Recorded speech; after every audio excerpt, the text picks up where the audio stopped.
Boy, do I hate being right all the time.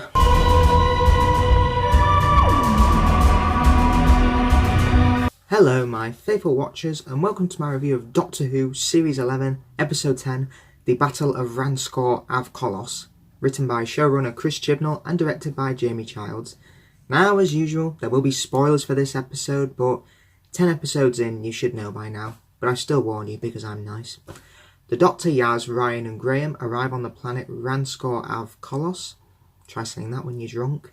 They discover that the planet holds far more secrets than it's letting on. Who is the mysterious commander with no memory?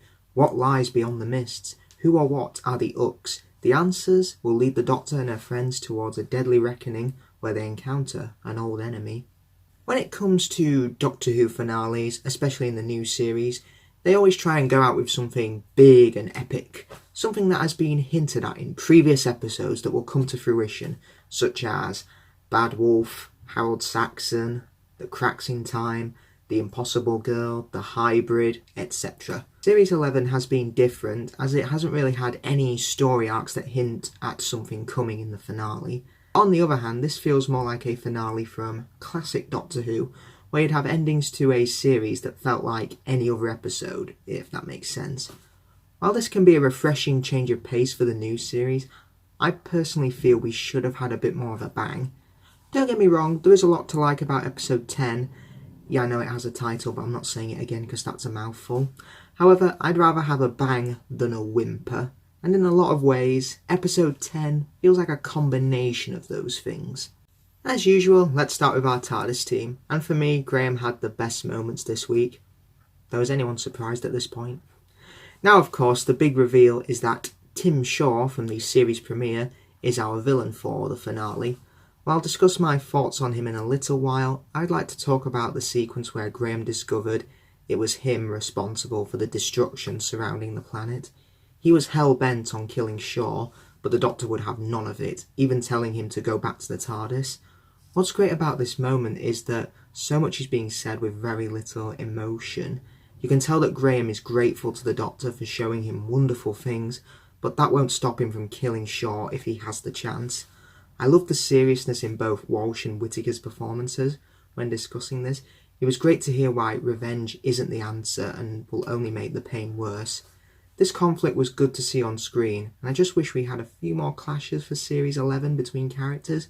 Not all the time, as it would become very grating, but hopefully we could see a bit more of these conflicts in Series 12, if they're sticking around, that is. As for Ryan, again, I really enjoyed his interactions with Graham. You feel that over the series he's matured and grown as a person, and I felt that came to fruition for the finale. My favourite moment was when he and Graham talked about Grace, asking amongst themselves, would she have wanted them to take revenge on her killer? Ryan even argues, don't get him into anger and don't make it personal and all about you, because it goes against what the Doctor, Yaz, and Ryan and Graham stand for. They're a team and they always look for the best solution. We don't make it personal here. We think of the greater good.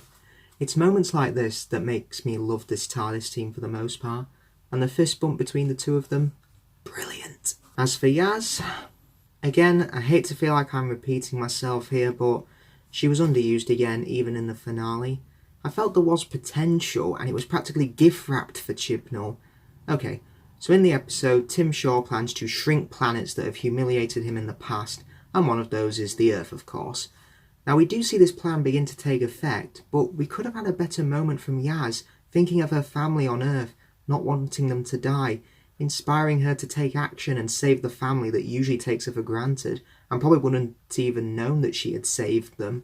Unfortunately, that didn't happen. She just seemed to stand around in the background, asking questions. Now, throughout Series 11, I have seen potential in Yaz, but sadly, a lot of the time I just think it's been wasted.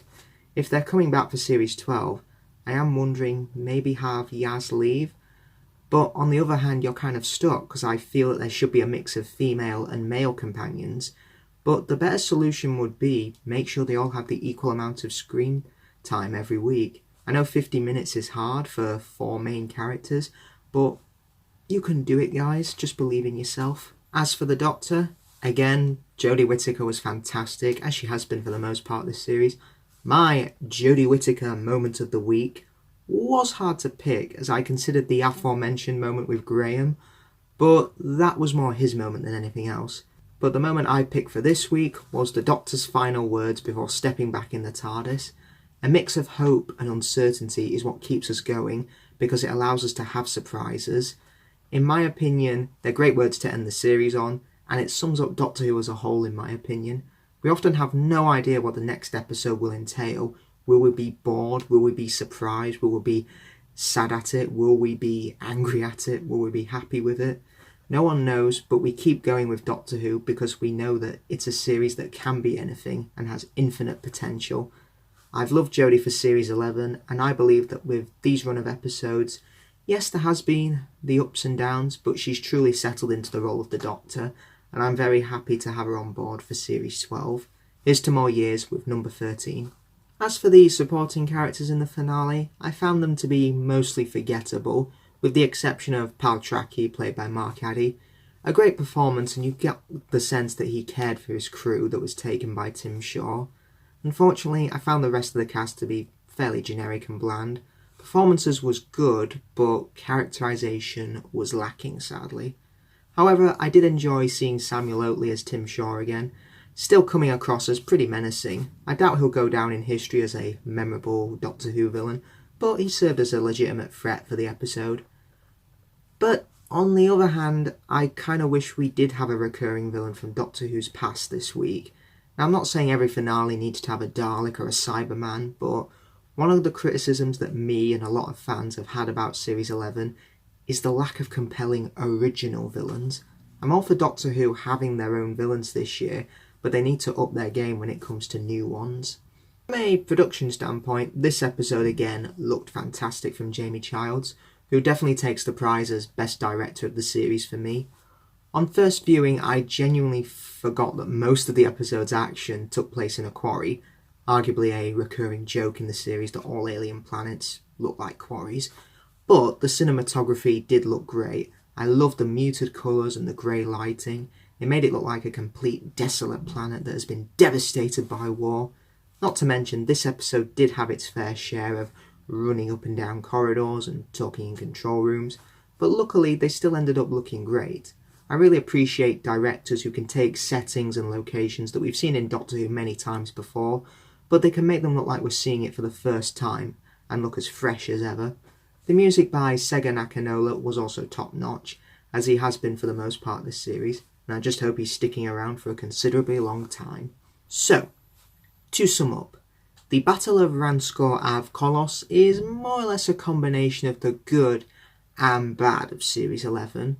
For example, we have a great lead in the Doctor, but mixed companions, some used to great effect, some underused, excellent performances, but flat supporting characters, amazing production values, but underwhelming villains.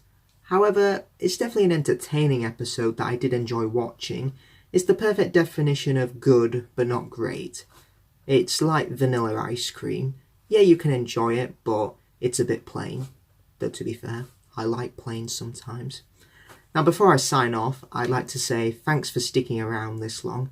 If you have started from episode 1 and ended up here, if you've listened to me yatter on about Series 11 every week, I'd like to thank you for sticking around.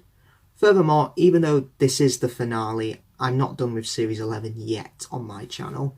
A review of the New Year special, titled Resolution, though like a lot of fans I hope that the rest of the title is Of the Daleks, will be coming sometime in early January, presumably after I've watched it on New Year's Day.